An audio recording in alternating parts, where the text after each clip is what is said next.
Good morning, good morning. It's up and at 'em today. Monday morning.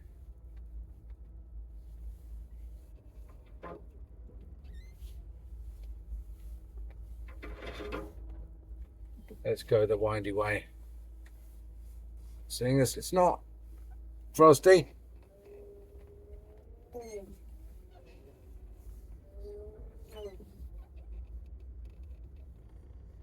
And it's not, so it's not icy. All the white thorn is out. Doesn't it look nice? Oh, go back.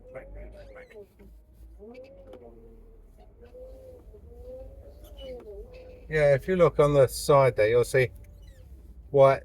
The one that's got white flowers is white thorn, and the one that hasn't got white flowers is the black thorn. And they tend to plant them alternately, which looks nice. You can't tell most of the year which is which, but this time of the year you can tell.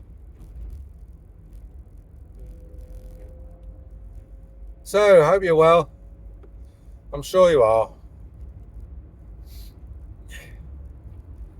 I'm going to talk to you today about the economics of healthcare, or the economics of healthcare, whichever you prefer. You let me know. So, and I can speak with some authority, having run a healthcare business for over 40 years. And so basically whatever I say, you can take it as the gospel truth. And there are a few sort of truisms or laws of healthcare provision which always apply. They're a bit like the laws of physics or the laws, the law of gravity. And the first one I'm going to discuss is the fact that you have to stay within your budget. Now, there was a doctor on the telly the other day saying that he doesn't, agree with this idea that you should spend up to your budget. And this is very common in government. You're given a departmental budget, and then when you come to the end of the year, you find that you haven't needed it all. So what you do is you tend to rush around buying rubbish that you don't need, just so that you can finish at or slightly under or slightly over your budget and get a pat on the back. And everybody congratulates themselves on what a job well done, and not least the person who set the budget, who says, well, that's amazing, I anticipated to within a few £100 how much you were going to need. And you go, yeah, that's right, yeah, you're so brilliant. So but that is the answer to that, is not to necessarily do away with the system of having budgets for departments. It's to treat them slightly differently, and to look at how you would treat them slightly differently. You'll have to go back in time, wavy hand back in time effect, to 1992 or 1990 to be precise, and look at what happened to the dental profession at that time. Now, the government's, I'm going to come back to 1990, and those of you who weren't alive then may not even know what I'm talking about, but some of you will. It's etched on the dental collective consciousness, like December the 7th, 1941 is etched on the collective consciousness of the residents of Pearl Harbor. It's a day that lived in infamy in the dental profession.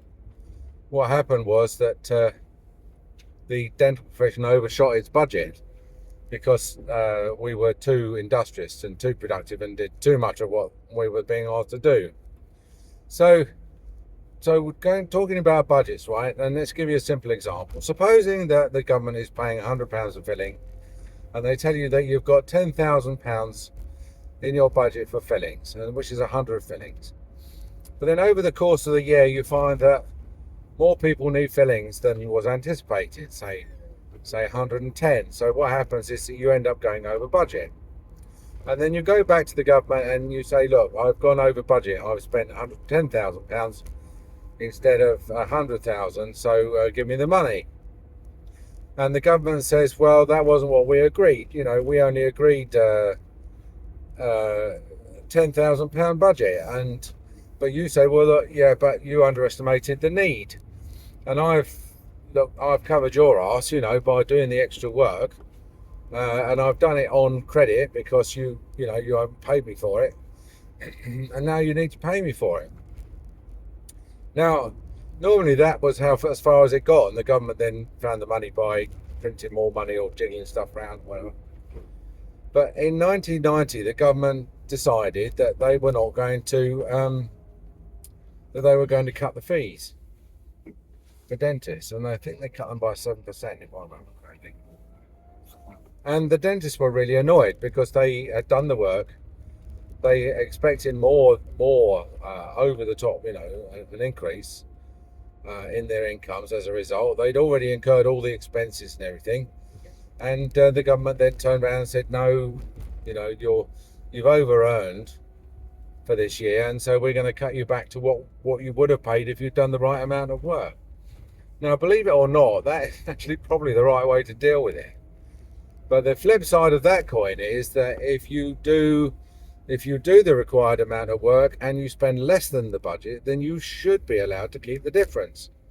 And that's really what drove NHS dentistry from 1948, whenever it was invented, right the way through to 1992 or 1990.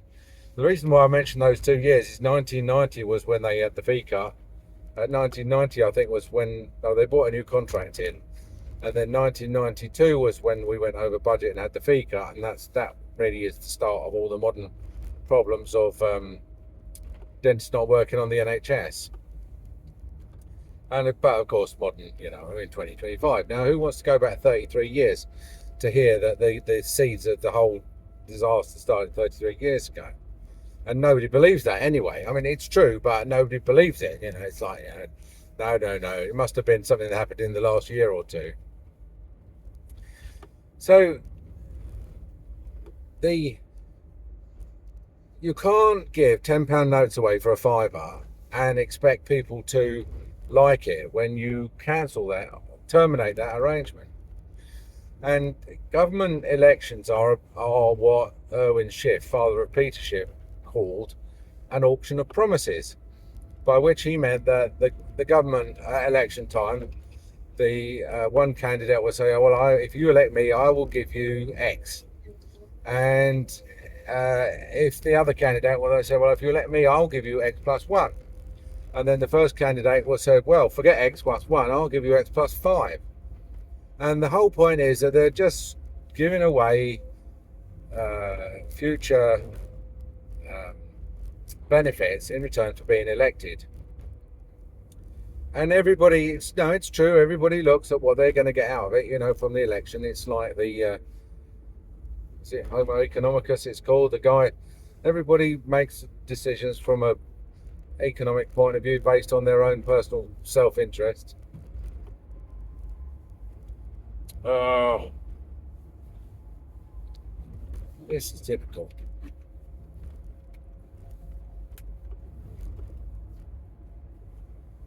Let's see if I can. Let me just slow down a bit and see if I can get this microphone on. That's it. Oh, why did I forget that? I'll never forget that. So, economic self-interest. So, what you do is you get to the point where a lot of people are sort of got their nose in a trough, and every election, more and more people are promised that they're going to get their nose in a trough. And so you get to the point where more than half the population has got their nose in the trough. So there's only, the only government that's going to get elected is one that says that they're going to have a very strong state that's going to pay a lot. And what happens is the state ends up paying more than half of the working population is on the state payroll, whether it's working for HMRC or border control, like our technician who was in the private sector is now, he's now benefiting from being on working for the state because he went to work for border control. Everybody's got a government job, and so the government then, all they become interested in at election time is promising bigger salaries for government employees and more in government, more people, being able to get their nose in the trough and become government employees.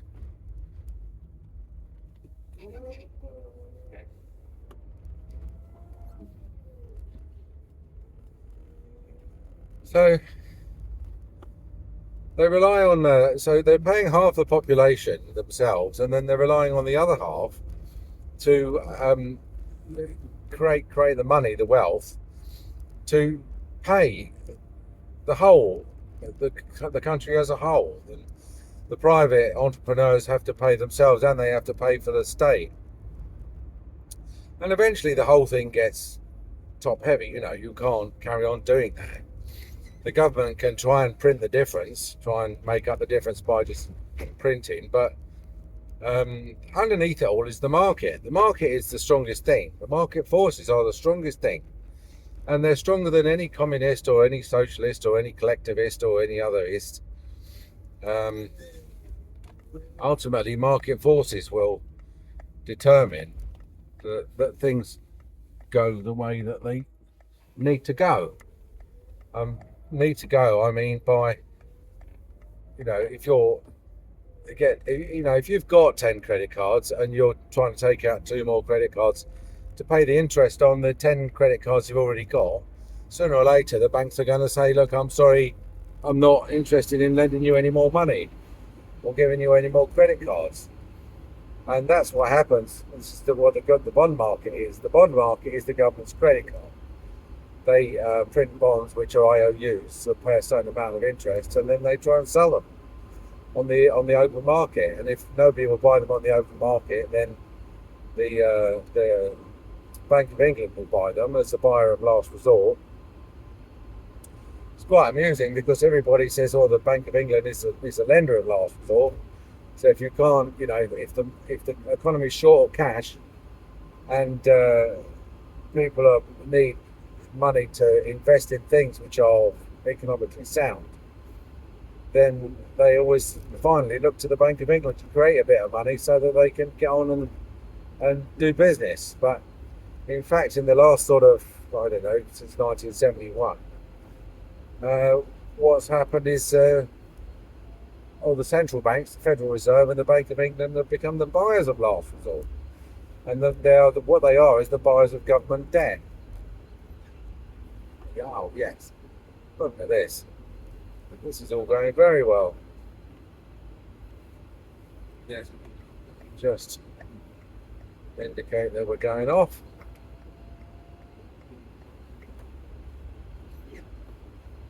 So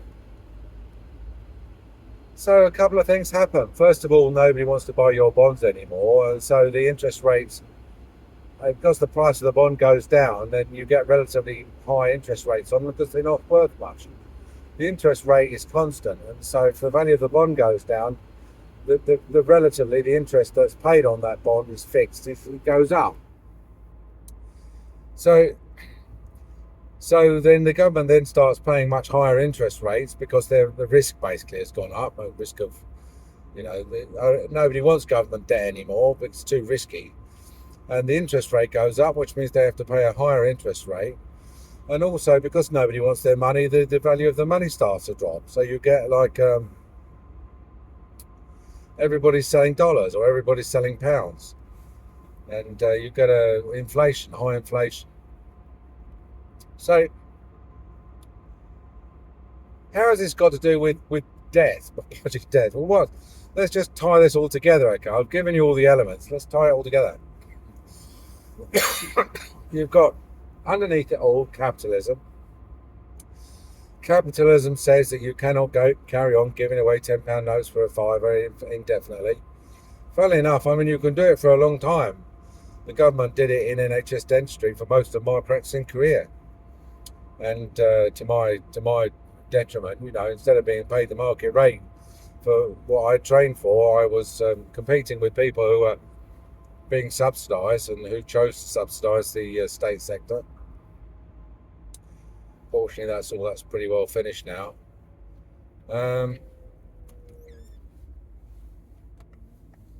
So the market will enforce its will.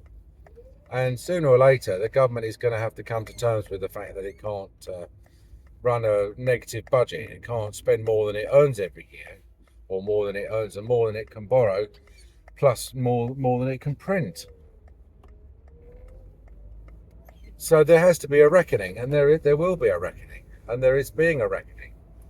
And, 5 years ago, if you tried to get people interested in the subject of government debt and government borrowing and the balance of trade deficit, then most people wouldn't have understood what you were saying. But now, at least the media are now starting to carry stories on this, and so what is the debt, etc., etc., etc. RJ18 BFO.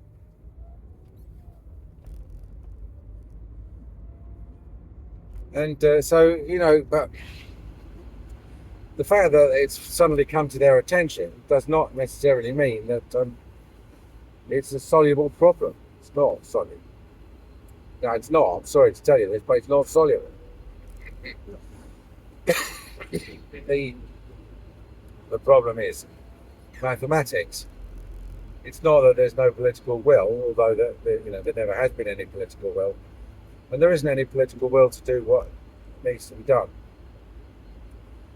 Because let's say, for example, in America, to do something about the fact that in America they're actually printing $1 trillion every 90 days or so, every 100 days, just to pay the bills.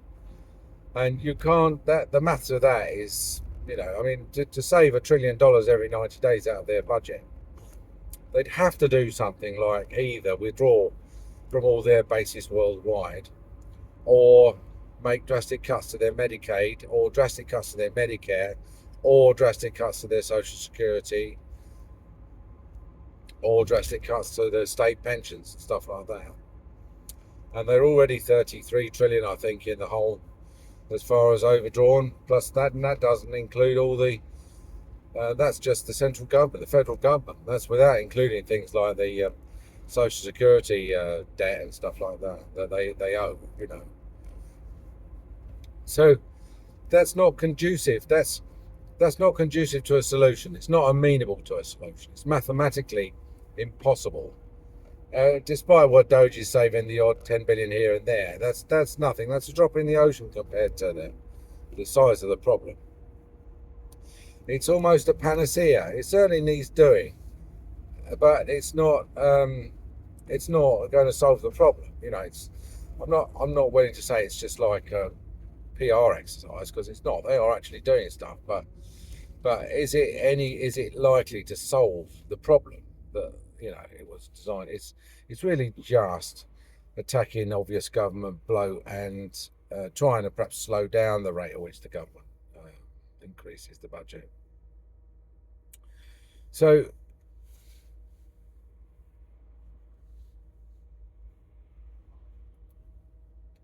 the old what governments will always tell you is that don't worry, what we'll do is we'll spend slightly less, but we'll grow a lot more. So in other words, we'll outgrow the debt. Our income will go up to the point where we can either pay the debt off, or the debt will become so small relative to our income that it'll be, no one will complain about it anymore. But I don't know. Have you ever known anyone whose income outgrew their debt? Possibly when I was a dental student and I graduated as a dentist and I had an £8,000 student overdraft. Then that was a time when I could pay off that 8,000. I could have never done that as a student, but as a dentist I could.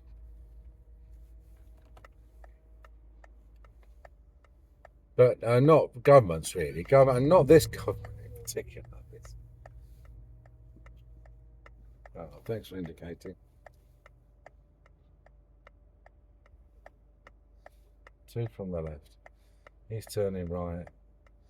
Don't know where he's going.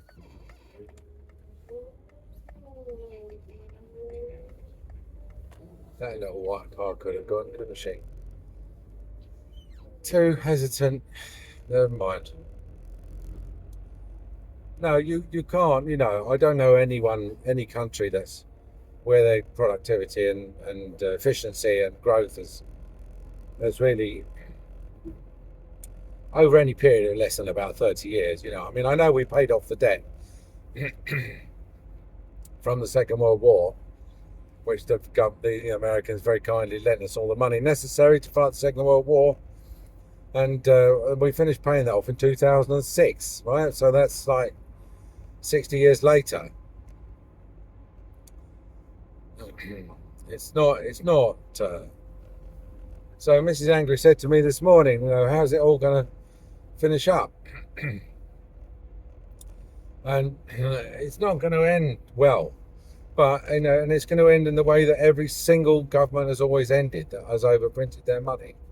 And the weird thing is that, you can look back thousands of years.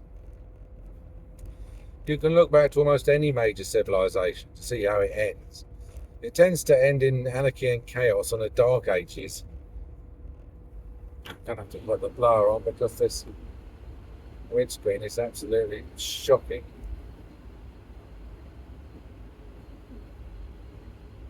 I don't think this car is very waterproof anymore.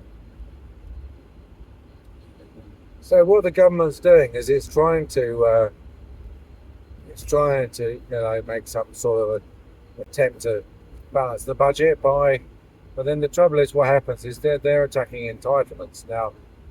I know they're attacking civil service bloat as well, but in America Trump knows better than to touch Medicare, Medicaid, and Social Security. He's already said he's not going to do that, and that's how you know he's doomed to failure. In this country, we are still at the stage where we're saying, no, we are going to cut the entitlements. Entitlement payments is what brings you down. And so much more when they're based on equality of outcome. There's two alternatives, aren't there? It's equality of opportunity and equality of outcome. One is where you give everyone the same chance, and the other one is where you make sure everyone has the same outcome. So now the same outcome approach is completely wrong. You might say, well, that's the better approach, but it's not achievable, and it's certainly not affordable. So to say that someone who's totally economically unproductive should have the same standard of living as someone who is a high achiever and went to very highly qualified and has worked for 20-30 years is just unrealistic. I'm not saying it wouldn't be nice. I'm not saying that it might not be. I'm not saying it's fair. Some people are born into circumstances that are very unfortunate.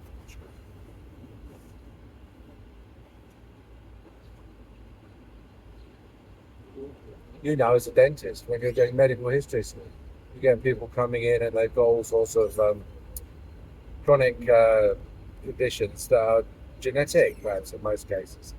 Some failure of bone formation or some neurogenic deficiency, etc. Some people are just unlucky, you can call it that if you like.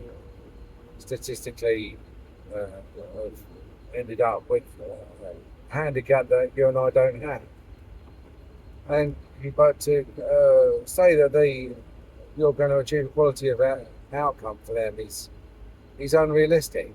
All you can do is, I think, give them what opportunities they can. In other words, make it illegal to discriminate against someone being a receptionist simply because they're in a wheelchair, for example.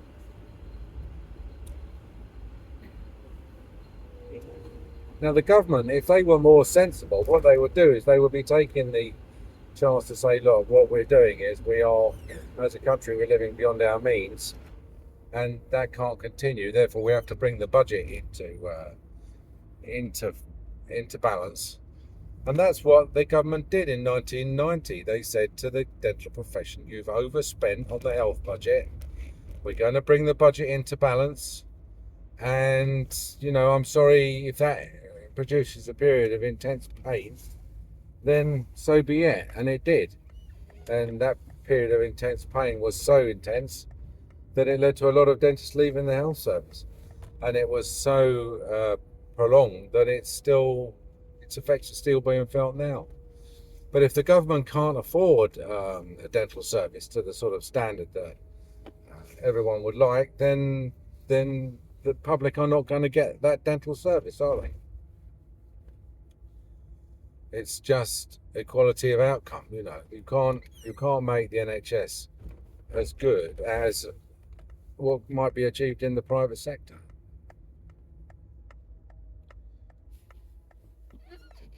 Right, there we go.